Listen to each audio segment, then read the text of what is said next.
5K 維港灣又出咗一套海景超級靚嘅大兩房單位，直接上鏡頭，你哋睇下呢個海景面幾開闊。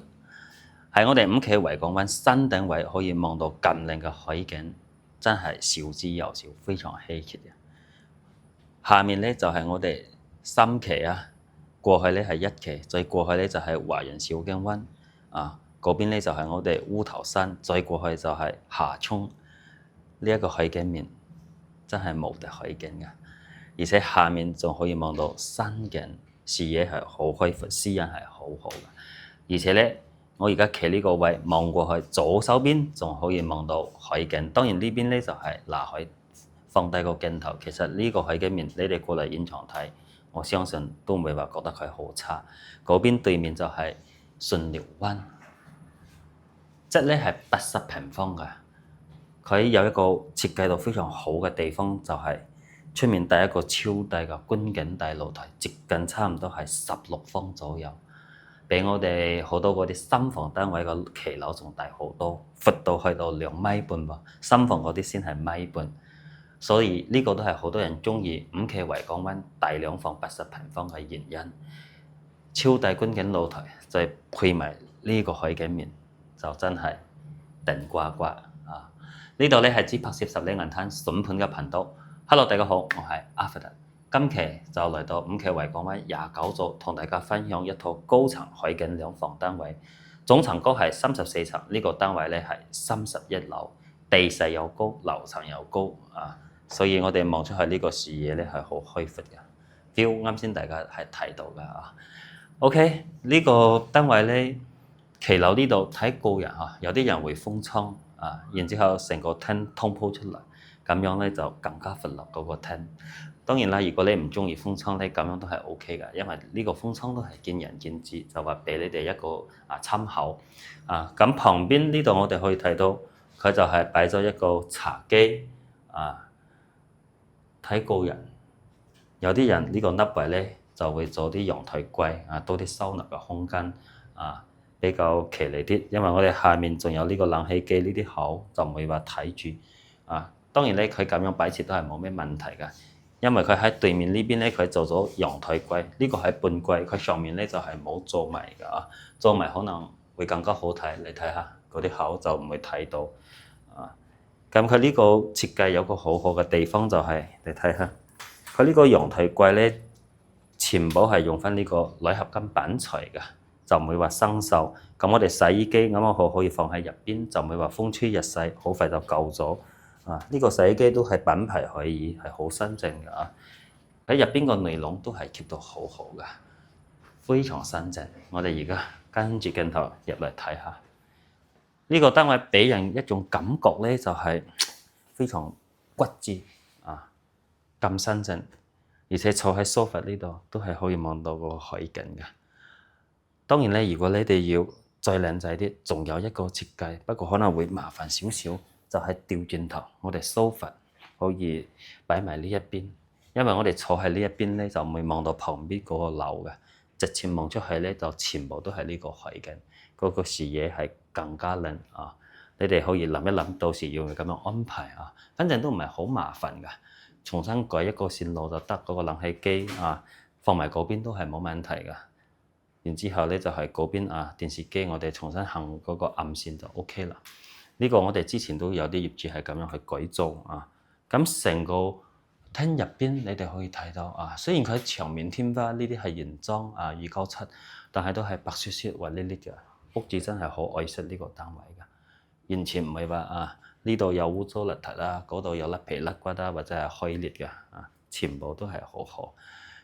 電視機都係呢個品牌 TCL 嚟嘅，咁我哋冷氣機佢都係用翻呢個品牌格力，而且一個兩房單位喎，佢都係用翻呢個造機，一般新房先會咁樣安排嘅，捨得花錢嘅，自己住自己用啊，所有嘅家電都係用翻一線品牌㗎，質素係好好嘅，家私都係好靚嘅，你睇下呢個。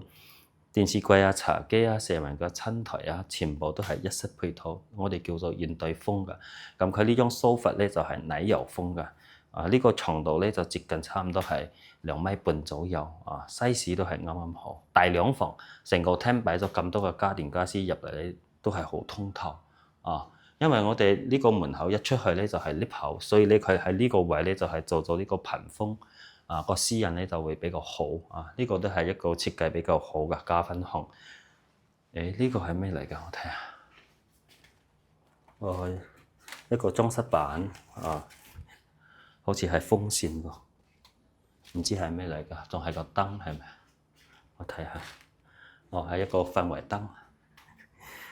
唔好意思嚇，阿佛特真係好少見到呢啲嘢，好奇嚇。咁佢上面呢個燈咧，就呢個位我俾個鏡頭，到時咧都要分身一下執一執。佢本身呢個燈咧係中間呢個位置，佢係移過少少啊，重新行線過去嗰個當時咧，佢個師傅嘅手工批灰咧就好差啊，睇起嚟係有啲肉酸㗎。到時執一執就 OK 嘅，其他係冇咩問題㗎啊。其實佢呢個粉攤位個空間係好闊落。你就算貼住呢埲牆啊，做個親邊櫃，或者係呢一邊做個親邊櫃都係好易。你哋後期自己就係諗一諗啊。咁佢呢部咧就冇做定製，買個係成品呢個鞋櫃。呢個鞋櫃呢個顏色款式，我覺得都幾好睇啊。而且佢板材啊，全部都係用呢個滑面高光板㗎，後期打理就比較方便。唔錯。睇下呢個廚房，廚房佢之前喺呢邊自己有煮食啊。沙煲啱餐咩都係有，不過我哋可以睇到由呢邊開始俾個鏡頭你睇下，瓶瓶罐罐啦包括呢邊啦，全部都係擺到好企理，就唔會話粒粒亂入嚟呢個感覺係好好㗎，而且衞生都係做到好好，好乾淨啊！你睇下呢個都冇咩油漬，唔會生鏽啊！包括呢啲爐頭，全部都係 keep 到好好，雪櫃都係用翻品牌海爾㗎。佢呢一個係雙開門嘅大容量，萬家樂啊都係專門做呢個熱水器㗎，而且係12升㗎，一個2房1衛係足夠用啊！佢揀呢啲款式，我覺得都幾好睇啊！文倉設計，燃氣表喺度，天然氣入戶70年產權住著，雙星盤呢個係高標啊，而且佢係用翻呢個水龍頭咧係伸縮抽拉式嘅，呢啲後期啊清潔呢啲星盤啊比較方便。睇下，水壓係完全冇問題嘅。好啦，我哋而家就跟住鏡頭睇下主人房嗱，喺廳呢度 C 位望出去碧海藍天，無遮無擋啊 ！view 咧就係冇得講噶，價錢都唔高啊，80平方總價428000。睇主人房啊！主人房咧，佢係通我哋出面主露台嘅，所以呢個光線通風性係好好嘅，而且呢個主人房係前海景嘅，非常舒適。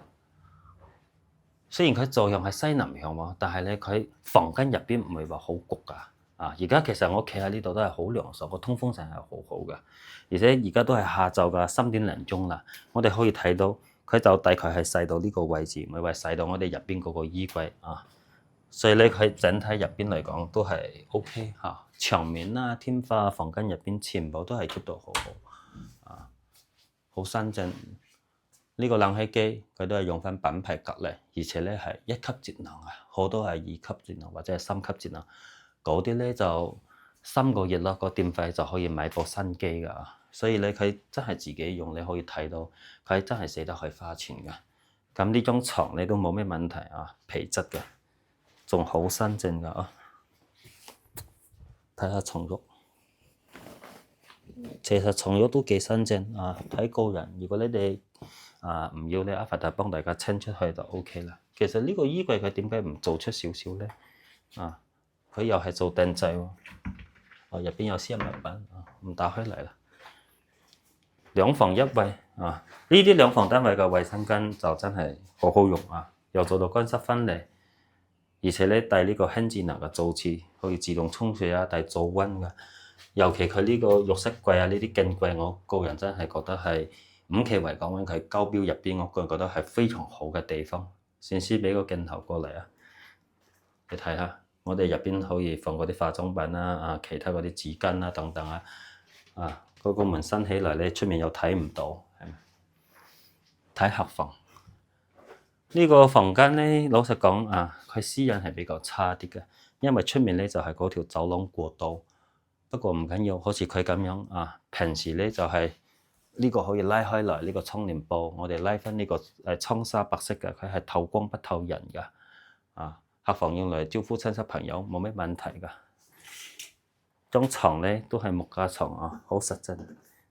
咁冷氣機都係一樣，用翻呢個品牌隔嚟嘅。其實呢個客房咧佢就比較簡單啲。呢邊其實仲有空間你哋可以放一個衣櫃，或者係重新裝修一下，做個榻榻米可能更加好咯。牆面上面呢啲空間可以利用起嚟每一個房間入邊嗰啲牆面天花全部都係好新淨呢個單位而且海景又好靚。